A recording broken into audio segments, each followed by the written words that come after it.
But I would say that second scenario is a lot more likely because, if you're going to scale, it's ultimately this is all about timing, right? I can build a $100 million company if you give me 100 years. Anybody can, right? But it's all about doing it in an efficient amount of time. And so I'd say that's definitely on the table for building this business. Welcome to Increase the Dosage. This is the show that strips away the facade of fake entrepreneurship. It removes the glamour, comes from the trenches, and provides the naked conversations, war stories, lessons learned, and the tools and tricks used by the successful entrepreneurs who overcame their challenges to achieve new growth so that you can too.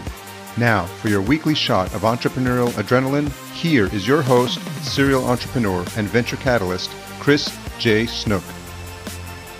Welcome back, everybody. Chris J. Snook here for another episode of Increase the Dosage. Today, I'm joined by Trevor Martin, the owner of GetNoms.com. I'm going to talk about cookies and gluten and corporate gifts and the entrepreneurial path. Welcome, Trevor, from Durango today. You're in Durango, Colorado. Yes, sir. Thank you for having me. And I got your name and everything right. I know we're new friends through LinkedIn. Yep.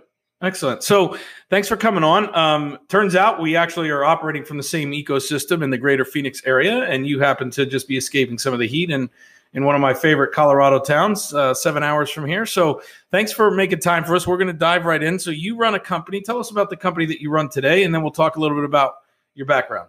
Sure. So Noms Bake Shop is a corporate gifting company. So we help businesses send gifts, whether it's client appreciation, employee appreciation, any number of reasons a business would send a gift to another business or a client. We help them do that. And so we'll get into Noms a little bit and how that came about, but go backwards a little bit. We do this kind of with every guest just for context.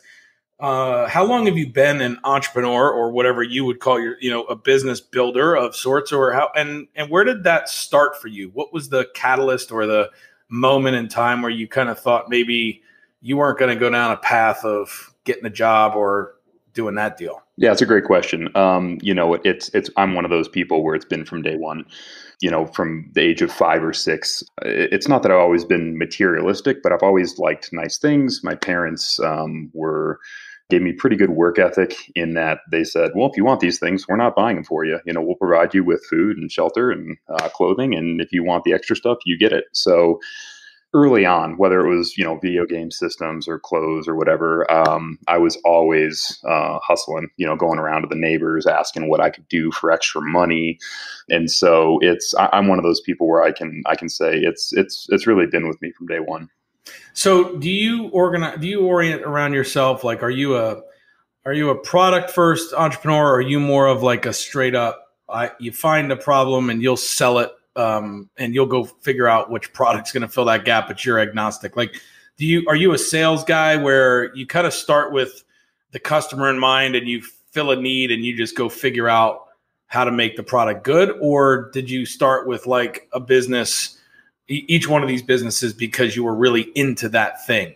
Yeah, you know what? I've actually done both. So with Noms, starting from right now, that was more of, we had a really great product. We think that there's a market for this. Let's move forward. But Gotcha. Going back to a couple of the previous businesses I've had, we've seen a need, we've seen a call for this in the marketplace, and then I've developed the product and service. I think I've had success doing it both ways now. And so you keep saying we. So who else is in this venture with you, or who has been in ventures? Yeah, absolutely. Really, everything I've done myself, and I've probably had 6 or 7 businesses where I've put some money into it, and to be honest with you, most of them have either netted out neutral, made a little bit of money, or lost a little bit of money.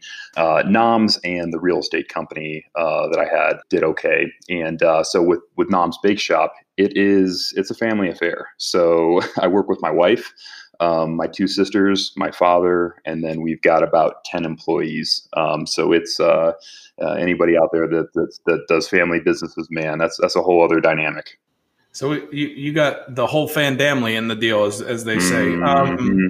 Yep. So counting the family, what is there, about 16 folks in the deal?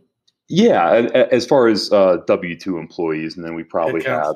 have, we work with maybe 5 or 10 other contractors at different points. And then we, because it's such a seasonal business, we tend to hire, I think last year we had about 5 seasonal employees, and we'll probably have about 10 seasonal employees this year.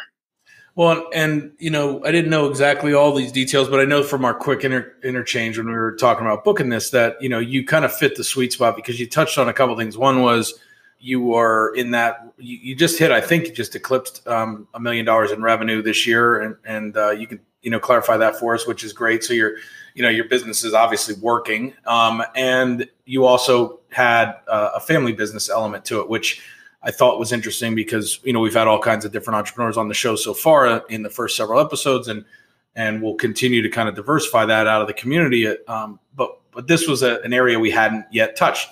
Family business, wife, multi-generation, other employees, and kind of a tangible product. So using the internet and potentially location neutral because you're currently in Durango and your business is still running. However, there's a tangible aspect to it where it's physical products. They ship somewhere, they get returned, they get consumed. And so I thought it was an interesting, problem set to discuss how you've solved some of these and also some of the things you're facing. So how many years have you been in this business, and why did you start this business? You said there was something unique about the product, but what was the catalyst to get this involved and go?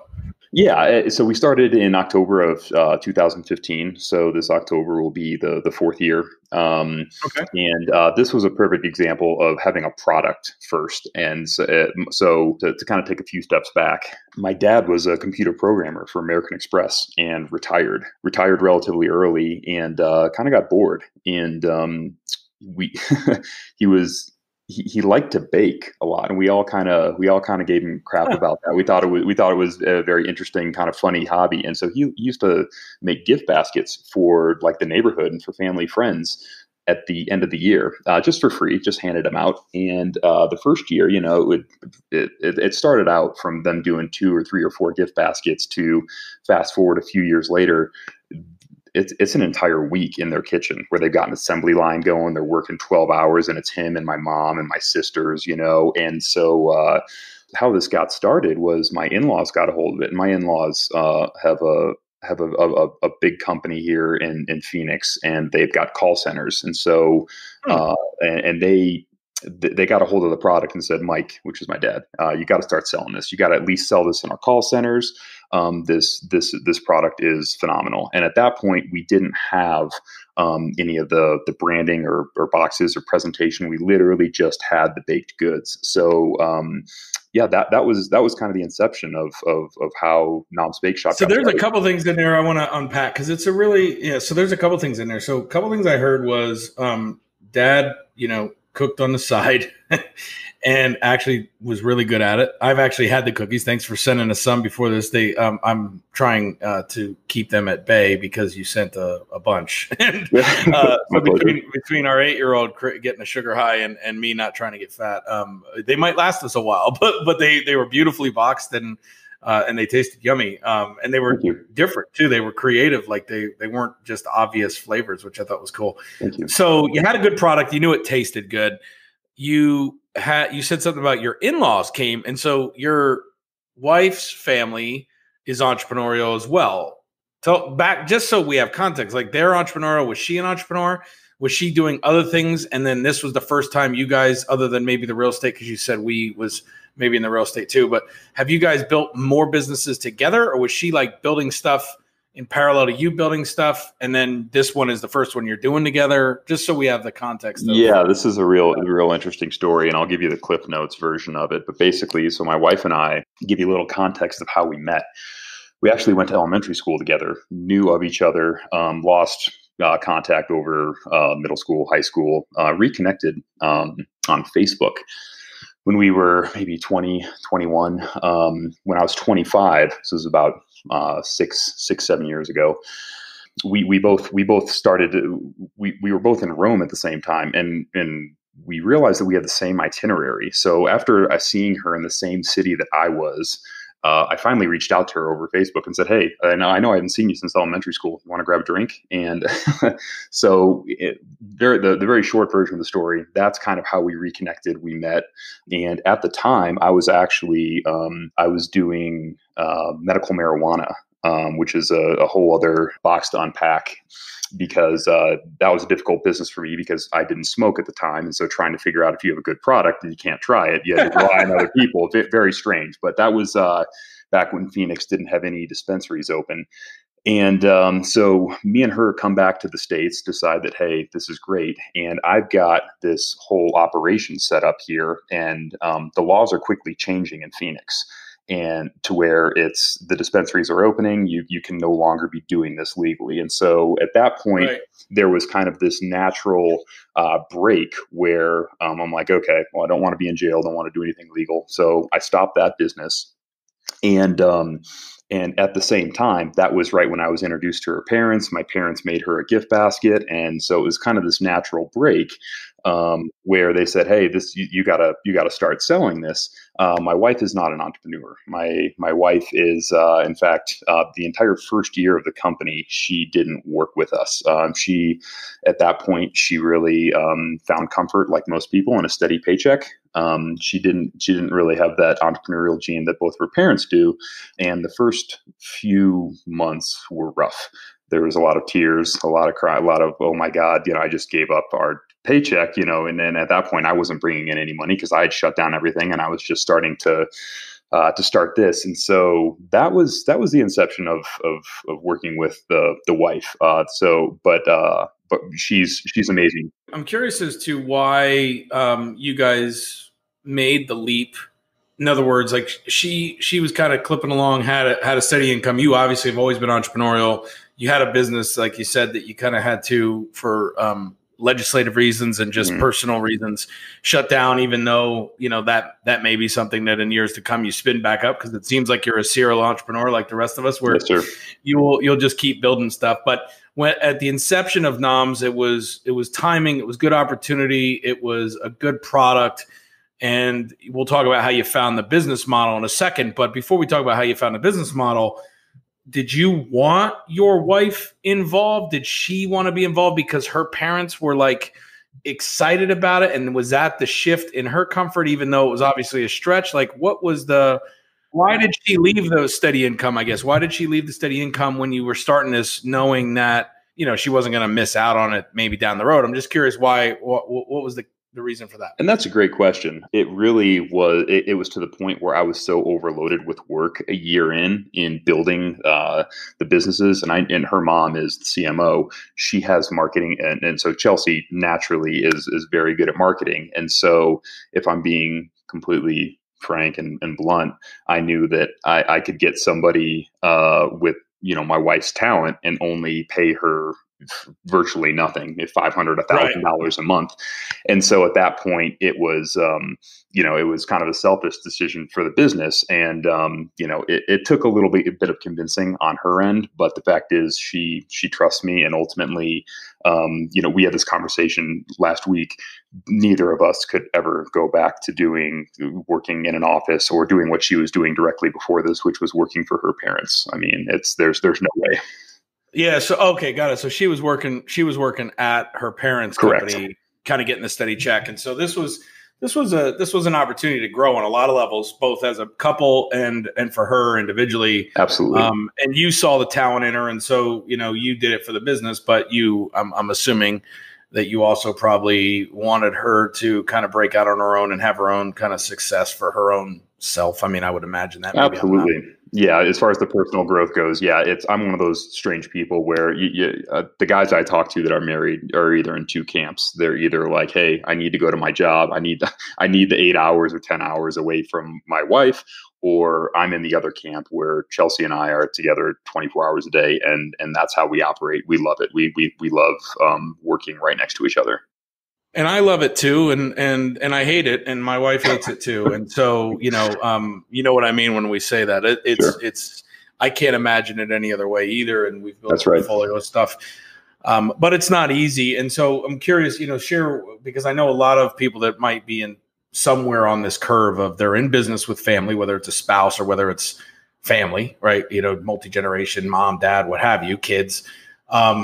There's a totally different dynamic there because of this 24/7, 365 nature to it, which is not hyping, working all day and never stepping down. It's the reality that when you are building a business with people that you are in outside personal relationship with, family, there is a really different dynamic that happens because even when it's going well, people are operating on different clocks. We all need different things. And I'm not sure what some of the struggles are early on or what they are now, but I'd love you to talk about some of the ones you faced and maybe how you guys navigate through them, because I've noticed, a lot of times in our world or in other couples that I meet, it's like, especially when people are excited, sometimes I need a mental break. I need to center myself and I need to kind of like get myself right on whatever it is. I got to go like look at the macro market, or I got to go do stuff she hates, like watch CNBC or whatever, because I got to set my brain into a direction so I can be effective. And that's when she wants to tell me about the new marketing plan, right? Or the new photo shoot that we're doing with all the product and and it's not that I'm not interested. It's that you just never, and then I want to barf all over her about the, whatever we're going to go do in Dubai and right. And this new acquisition and And she's like, holy crap. Like I need to just chill for a minute and play with our son. So does that happen? And how do you handle it? Absolutely. And I think you hit the nail right on the head, at least for most people, is that a lot of it is syncing up. So anybody that has started a business knows that your brain doesn't shut off with ideas and building systems and business development after 5 p.m., right? And so when you're working with somebody that you love or family or somebody that you actually live with, you're exactly right. It's all about, sometimes you need a mental break and the other person is still on. And so there was a little bit of a dance in the beginning as far as finding that sync up, because I was used to working all day, every day. And the things that I worked on,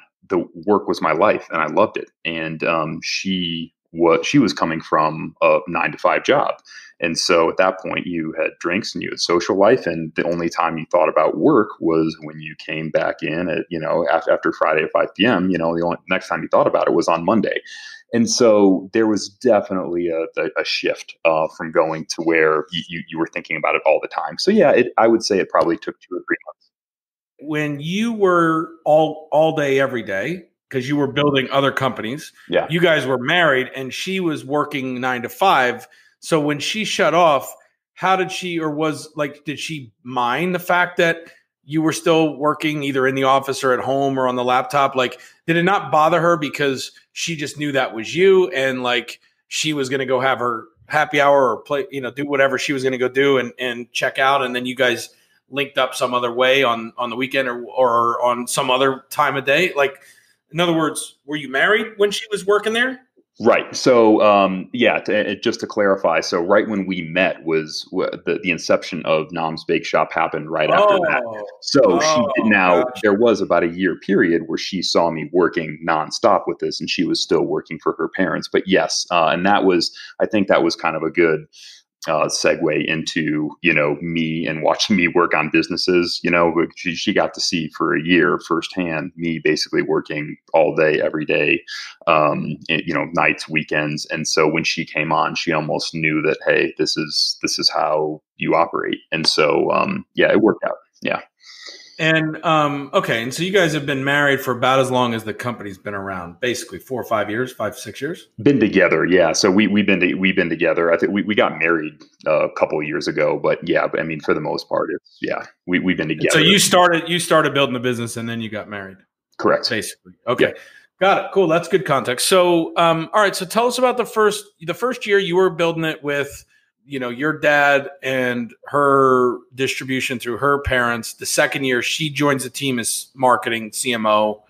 You guys, scale. Tell us about like first year revenues, profits, losses, growing pains. Second year, when did the thing become sustainable enough where you guys were able to at least make ends meet for all members of the family and for your team? And it doesn't matter to me the number. Just curious, like, was it in the first 18 months? Was it 36 months? When did you break even? And I'll let you know when it happened. No. I love it. I love it. No, so where we're so I'm one of those people where I'm constantly building, and so we this year was going to be the first year where we were hoping to turn a profit, and I don't even know, because we've built so much this year. I don't even know if that's the case. But to go back, first year basically looked like John and Marcia, my in-laws, convinced us to start. So we get started. We sell a little bit through there. I mean, it's maybe $5,000 worth, not to the point where it's not even a hobby. And so what we quickly realize is, okay, while we figure out if this is a thing, let's start doing farmers markets. Let's get a website up. Let's start. And so, the website sales for the most part were dismal. We were making all of our money at farmers markets, which were Gotcha. very, very, very intensive, 6, 7, 8 hour days, 4 or 5 days a week. Really, what I used the first year for was looking for bottlenecks, right? Because we were doing all this baking out of my parents' kitchen, which my mom was not happy about, obviously, because it turned into basically us utilizing her kitchen all day, every day, once we started getting going. And so, yeah, the first year was really used for another pinch point of family stress, right? Like, now I can't have my kitchen back. Right. I didn't know what I signed up for, right? I thought you guys were just going to use it for a little bit. And that's exactly right. And so we had hired 2 employees before we even got out of there. So she really wasn't psyched about having employees come in her house and, working, an 8 to 4 shift or whatever, Monday to Friday. But so by the time we got out of there, we were really ready. So yeah, that's really what I used the first year for, was looking at, okay, where are the most labor intensive items? What can we automate? What do we need machinery for? And so in the middle of the first year, I started envisioning, okay, we need to either rent or build a food production facility, which we can kind of get to later in the mistakes I made. That was probably a mistake, but I thinking you needed to build it, thinking you needed to build the manufacturing facility was a mistake. Absolutely. But the logic around it was right now we have a facility. It's homegrown, meaning it's my mom's. Yeah. She's getting irritated, and rightfully so, because she doesn't have a house. Right. And so this temporary situation works from a cost standpoint. Yep. But the other options I'm sure you looked at were, can we outsource this? Mm-hmm. Yeah, and maybe you couldn't find an outsourcer or anyone you trusted, and so let's dig on that a little bit, because I don't want to diverge and come back. We might forget. So just talk to us about the decision tree of, mom's getting irritated. We can't stay here. We got to preserve and honor that. And also we need to run a business, and we're not making any money, and we got to keep cost efficient. Yeah. So what were the choices you had? Exactly. So the choices that we had, we thought we only had one choice. We thought we needed to either rent or buy a food production facility. Where the oversight was that we really could have looked at going to a company to have them manufacture this for us. Now, my dad isn't very much of an entrepreneur, and he was adamantly against this. So that was, if I could go back and do it over, I probably would have looked at that option a little bit harder, simply because, we could have gone to any of these companies, and they've got great quality control. They've got traceability. They have all of these things in place that take hundreds of thousands or millions of dollars, as we found out, to get going on our own. And the fact is, we really have 2 companies here. We have a food manufacturing company, and we have an online gift sales company. Right. And I didn't realize that at the beginning, that these were 2 entirely separate entities. And furthermore, we were over the past 3 years, we've probably paid more per unit by building this ourselves, simply because of us not knowing what we were doing and working out all the bugs. So our cost per unit sometimes has gone up to, over $1 when we have really bad weeks, per cookie, which you can't make money on that. If you mess up a batch of 500 cookies, or the manufacturing, if you're down a day or 2 because 2 people don't show up for work. And so our actual cost per unit is probably a lot higher by doing this ourselves than if we would have just gone to somebody else and said, hey, here's the recipe, here's the process, and you guys take care of all the quality control and send it to us when you're done. So that was a huge oversight on my part. This is great stuff, by the way. So your dad, the person with the recipe, I want to make sure I didn't mishear this. He was an entrepreneur, or he wasn't an entrepreneur, so he didn't like the idea. Was not. So it was a quality. So in other words, he probably feared quality control, or he feared maybe even theft of the recipe because not coming from an entrepreneurial background, lean, all that stuff, like, maybe. So did you ask the father-in-law for his opinion too? Did it not matter? So the father-in-law, he's still looking at what we're doing, and he's saying, I don't know, he calls it the little cookie company, because he's like, you guys should be franchising this. You guys should be doing this. He's got, this would have been $100 million company, in his hands, in his eyes, at least. He would have done things a lot differently. But then again, we all build businesses differently, right? Well, and for different reasons, right? So, so that's it. Yeah. But that's okay. So you had these polar opposites. And so it was like this little thing he wasn't so worried about, or maybe if you asked him, he would have told you, but it didn't fit your stream of consciousness at the time was, all right, this makes sense. We got to build it. What you learned in the process, we talk about some of the mistakes you made, specifically maybe that you could have just flat out avoided. But I would imagine what you learned in the process is that long-term, meaning if you find a growth path that's not farmers markets, if you find a market that you can fill, which is, I'm assuming, why and when you got into corporate gifting, that really scales, then at some point, all of this investment becomes the best decision. But until you hit a certain level of scale, and you can maybe tell us what you think that is now in volume, it's just paying more than you would have to outsource it and have no risk. I couldn't have said it better myself. For that level, that's typically, I'm assuming that's going to be right around $100,000 a month. We're still not at that level yet. Going a little bit deeper into that, we've got two different facilities now. So we've actually got the bakery that does all the food processing and some of the storage of the finished cookies. And then now we have a separate fulfillment center.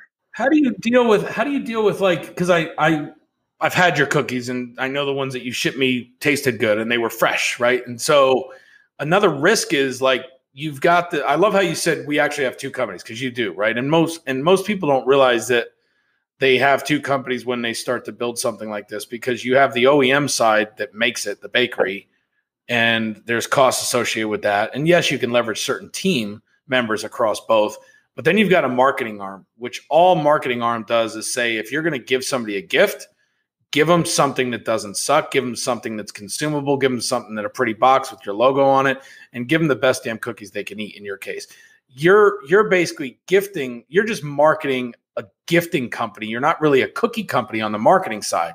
You're a marketing company that allows other companies to impress people they want to keep as customers or get as customers. I wish you were there at the inception, because you would have saved me a lot of time had you told us that. It took us a long time to figure that out. So how did you figure that out? A lot of trial and error, a lot of money, a lot of listening to customers. So another one of the big mistakes. Wait, sorry, hold that thought. I just thought of that was a bad question, and I want to let you have that thread. But here's the better question I should have asked you. Sure. Not when did you figure out or how. What the question I wanted to ask is, do you think you would have figured it out had you not had the financial pressure and pain from making the wrong decision to vertically build out all this infrastructure? Yeah, it's a great question. I mean, obviously hindsight's 2020. I'd like to have think that I'd figure it out. We've it's tough. You'd like to think that you're smart enough to figure it out. And I'd like to think that, going into another business that I'd figure this out sooner. But, the real answer to that is I'd like to think so.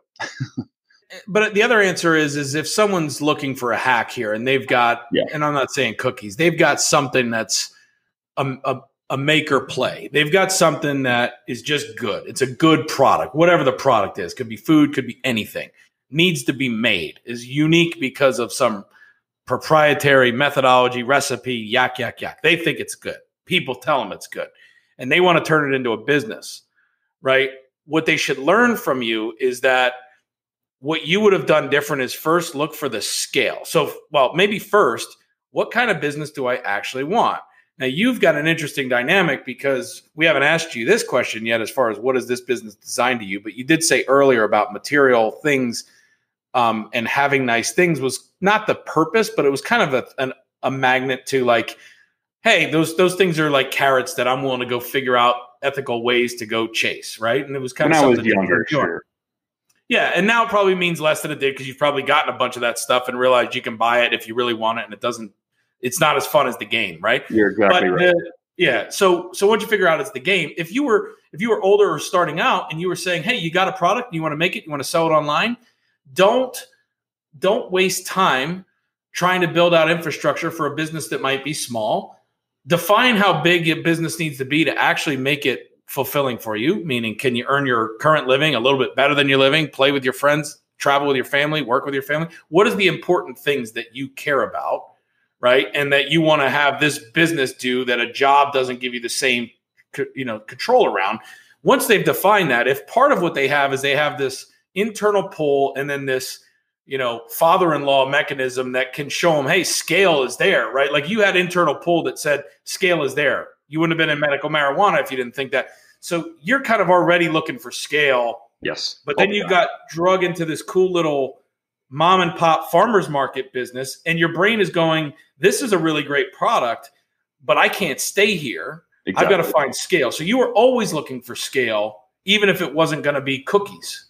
Scale and exit. Yeah, I go into everything looking at, okay, is there a market? What's the largest, what's best case scenario as far as the largest size of the market, and what's the exit plan? Is this something that I want to do for 30 years possibly and leave a legacy? Is this something where I want to make a quick buck? Does this have a social impact where I definitely want my name tied to it? And so I try to go into anything that I do answering those questions beforehand.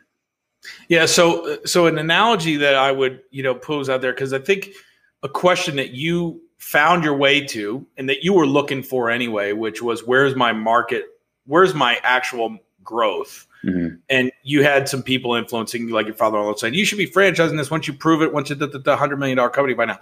You had people kind of throwing breadcrumbs out there of opening up your awareness. You obviously have done a lot of work on yourself. You probably had a lot of those ideas yourself, just trying to figure out how to get it there. But for those who didn't, it's kind of like whatever the product is. Lionel Richie years ago, the great, one of my favorite old school 80s singers and, whatever, he said on a stage that I was at an event with in Oracle, he said, I've been on the road since 1972. He said, every year I've been on the road, right? Like since 1972.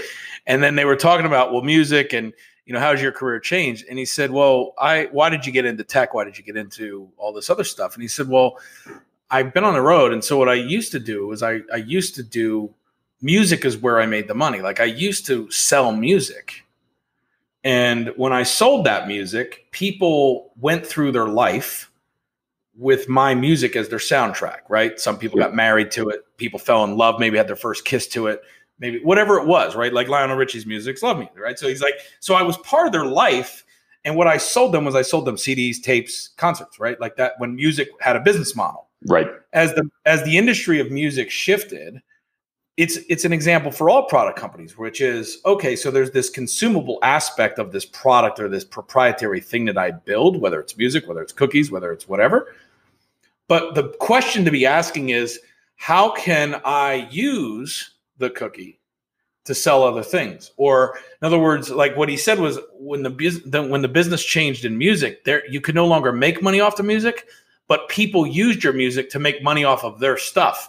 And so he was like, instead of me just getting royalties for big brands licensing my song to connect an emotion and move people to buy their widget or product, I started looking for ways where I could continue to stay in their life. And that's when Lionel Home and like all these product derivatives came out, because he was like, the music is what got them I got into their mind and I got into their life and I became part of their history with my songs.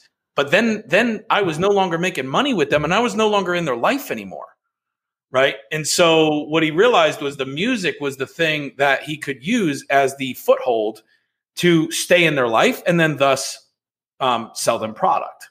And I think what you did with Get Noms is the website is you realized, hey, these cookies are great. And when people eat them, they remember them. But like, if they remember them, how am I going to make money? Because they're not going to come back to that farmer's market enough. And if what they do is they love them, they know it's a safe gift that'll have a good impact for people that like cookies. And so how many places could I figure out a way to give away cookies and make money off of it? Is that how you arrived there? Yeah, you know what? We've done some serious soul searching over the past year as far as figuring out who our ideal clients are, and you kind of touched on one of the really interesting, I guess, problems with the company and the industry that we're in. So, the holiday season is big for us. We do about 60% of our revenue in November and December. That's been a huge battle, is trying to figure out, okay, how do we bring recurring revenue throughout the rest of the year, right? So when you launched this and you realized there's a market for this, but it's lumpy because holidays were cyclical and things of that nature, how did you address that challenge, or how did you smooth out the revenue model or the business? Yeah, that's been one of the biggest issues that we've had, was that we get people coming to us for the holidays and say, hey, look, I've had your cookies. I really want to send these out to all of my clients. And so we say, hey, it's great. And we get these large orders. And the big issue that we're really finding is come 6, 8, 10 months later, we're reaching back out to these people and saying, hey, look, it sounds like you got really good feedback from your clients. But are you ready to place another order? And people are starting to say, your product is great. What do you have different for me this year, right? So we use these cookies as a foothold, trying to kind of get in the door. But that's one of the issues that we've begun to really address, is that we might need to start pivoting, and at least we're building this whole database of customers that are interested in corporate gifting and that love our stuff.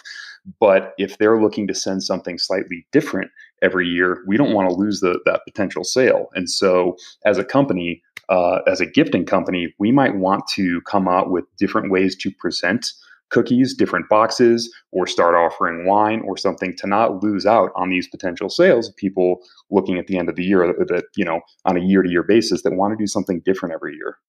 When you look at, and there's a whole bunch of opportunities and also potential risks in that, right? Because the mistake is maybe the brand is really about the cookies, and there's going to be cycles. And if you go too broad with other offerings, you lose it. At the same time, you are building a database of customers that you treat well, that love you, that are interested in giving out corporate gifts. So the question that you're currently in and that you're going to continue to ask is, if I had a database of 10, 20, 30, 40, 50, 100,000 customers that have shown me they give gifts to corporate clients or friends or law firm or whatever, what would I do to that without blowing up my core business? How would I serve those customers in a similar or different way? Absolutely. And maybe it's not as linear, and I don't know the answer, but those are the right questions. Is how else could I serve that community of common interest, right? These people give gifts and they reward people, and they like cookies. Do they like other things? What other gaps maybe could I go fill? Are there acquisitions here where I go turn this into a roll-up and I stay in cookies with Get Noms, but I build a portfolio of assets that are gifting-related companies, and I consolidate databases, and I have a bunch of different offerings under different labeled brands altogether, but they all have different cycles in the market, right? Meaning like some are holiday driven, and some are summer driven, and some are, who knows, right? So those are cool questions as you think about growing. And you're now at a point where at least you said, I'll tell you when it happens, but you've gotten to a point where the revenues have scaled. You're now a 7-figure a year business. And if you can think about those things and discipline the reinvestment without harming growth so that you do have cash flow, then you can buy yourself the time to maybe solve those market-driven questions. That's the goal. One of the questions that I was curious about is the concept of franchising came up earlier, and I'm not saying I'm for or against it. I'm curious as you looked at the corporate gifting side, and obviously that has worked to the degree that it's worked, or you wouldn't be a 7-figure a year business and approaching maybe a stable 7-figure a year business. But when you think about like Edible Arrangements, which is a pretty large company and does one thing, which is give out fruit arrangements that look like flowers, right? They scaled with a model of distribution centers, and I believe they're a franchise. I can't remember if they are or not, but I know they're all over the place. I think so. Yeah.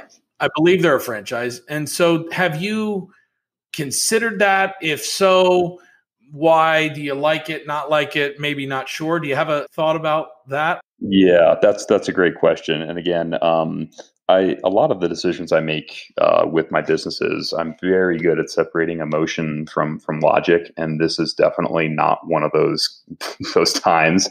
I think it's a control thing. John, my father-in-law, had this vision for potentially selling the recipes, setting up these, and selling these markets and saying, hey, look, if you have a bakery or you want to start a little bakery, here's the equipment that you need, here's the initial cost, and setting these up and selling these. Well, I have a really tough time letting go. The fact is, I have a tough time with controlling our product quality at a scale, because when you go and you bake 12 cookies at home, it's real easy to get it right. But when you start using a bunch of different commercial equipment and you're doing things in the thousands or 10,000s at a time, the first cookies might turn out different than the last cookies because of dough drying out or any myriad of problems, right? And so because we've donated and had to throw away so much product because it is not up to our standards. And I don't feel like other people are that crazy about product quality. And there is a little bit of pride. There's a lot of pride in the brand. And so to know that I'm really giving that up to other people, and this kind of mentality is definitely out there. And this is why we don't sell to grocery stores anymore, because our shelf life is about 10 days. And we're experimenting with films and different nitrogen packaging processes to extend that. But what we found is that when we do sell to stores, if they don't sell the product, they'll leave it out there. So it'll stay out there. Krispy Kreme took a big hit after they had their big run back in the early 00s, because before they became Krispy Kreme, where they let you see the things get made. Remember, Yes. They did the whole visual thing. Mm-hmm. They had been around since 1965, and they were a garbage donut. And this was, pre that big hype thing. And it was because they sold into big box, grocery, and they were an end cap item, and they were stale half the time. So that makes sense. That logically makes sense to me, regardless of whether there's a way to do it or not. I like the fact that you're clear on that's where your concern lies. I don't think it's emotional. I think it's just a concern that's valid. You obviously, because I've received a package of this, and I've just listening to you, customer experience and quality control is important to you, and obviously I would imagine is important to your whole family and everyone involved in this. Certainly your dad. He doesn't want his cookies, being trolled because they're too stale or crunchy because of some idiot on the front end. Very important. Yep. So then the question becomes, and I don't know the answer to this, but then the question becomes, is there a franchisable or a model to the marketing company? Meaning you vertically integrate manufacturing in-house, and that becomes the core business, and then you license or franchise out the marketing business to different regions so that people that have a lot of corporate clients can monetize their database and bring you customers without having to build a cookie company. Yeah, and that's a great question. I would say that second scenario is a lot more likely. We haven't looked into that as heavily as that first option. And partially because our head's just been down, right? We've been focused. Yep. But I would say that second scenario is a lot more likely because, if you're going to scale, it's ultimately this is all about timing, right? I can build a $100 million company if you give me 100 years. Anybody can, right? But it's all about doing it in an efficient amount of time. And so I'd say that's definitely on the table for building this business. Well, I mean, this has been a lot of good gold in here. I think any of the people listening to this that are running in a similar direction, where maybe they started a product business online, whether it was T-shirts, whether it was jewelry, whether it was cookies, whatever it was, and they found some traction either through Instagram or just plain old ad spend and content marketing and all the things that you do to drive traffic to a site. There becomes a point at which, if you've done it with print on demand or kind of outsourced vendors, you're looking at margin and you go, well, I need to recapture some of my margin. I need to recapture quality control, because now I've tested and I've proven there's a market for this. And it seems to be a market that is growing enough for me to make that investment. But then that chasm is pretty big, right? Because you're going to essentially, no matter how you look at it, run into issues, and internalizing some of this stuff is going to leave you with waste, whether you're throwing out cookies or whether you've got a bunch of SKUs in the wrong size and now they're out of fashion, right? Like there's always that quandary of when to do that. And yet, am I running two companies? I think that's another takeaway today. And if I am, do I have the people on the bus with me in the right seats? And do I have vacancies that I need to fill to help run one of these two things, whether it's the logistics side or whether it's the front end marketing side, more effectively? And what do I outsource, right? To whom? Whether it's outsourcing the marketing side to an agency partner and just focus on OEM or the opposite, right? Absolutely. So I think these are questions that people should be asking if they're building stuff in a vertical that is similar to what you've done. Absolutely. Yeah. And I think everyone is, well aware of the having people in the right seats analogy. That's been so huge for us. And it really adds in a separate layer when you're with family, because there's people that you can't terminate, right? There's people that you can't get rid of. And so we've had that issue with a couple of different family members where it's like, hey, you're involved. You've been involved since the inception of this. Let's do our best to find the right place for you because we can't fire you. So it's a whole added layer. Yeah. Well, that could be another interview for another time. Right. What is it that you would benefit most from if you had you've given a lot of gold to anyone listening to this, and I know the community at Startup Drugs and also anyone listening to the Increase the Dosage podcast has definitely gotten some value out of this. And so, what can be valuable to you and your organization? And I mean, obviously, everyone can go to getnoms.com, gift somebody a box of cookies. Like I implore everybody to do that. They're good. Find a reason, do it, hook these guys up. Outside of that, what's more strategic for you than just buying boxes of cookies? Do you have any asks in general for me, for the community? What could we have our eyes on that would be potentially helpful for you? Sure. And I really appreciate the plug. Yeah. What I actually find the most value is connecting with other entrepreneurs, local and nationally. So I'm involved in other organizations like Seed Spot, where I get to mentor, and, I've got coaches and mentors. So what would be really valuable for me is if any of this stuff hit home where you're working on this or you're in a similar industry is reach out. Say hi. I love solving problems. I love helping other people solve their problems. I love having a really good group of people around me helping me solve my problems. And so, if any of this resonated with you, just reaching out to me, that would be a huge ask for me. Well, we certainly are holding the space for exactly that with this community, and we're happy to have you in it. And the fact that when I ask you to give a plug for what you want, you ask to give it away to other people, I think shows you exactly the kind of entrepreneurs that we want to be around. And I acknowledge you for that. So I would tell everybody to take you up on that offer. They can connect you on LinkedIn. They can go to getnoms.com. We'll put links in the show notes here below where you can follow up with Trevor. And Trevor, thanks, man. It's been a pleasure having you on the show, and I know everybody's enjoyed listening. Thank you. Really appreciate your time. Take care. You too. Bye-bye. Thanks for listening to this episode of Increase the Dosage. To read the full show notes for this episode, which includes any links mentioned, as well as a few quotes for sharing on social media, head on over to increasethedosage.show. Make sure to follow us on Instagram at Startup Drugs. That's drugs with a Z. Have an amazing week.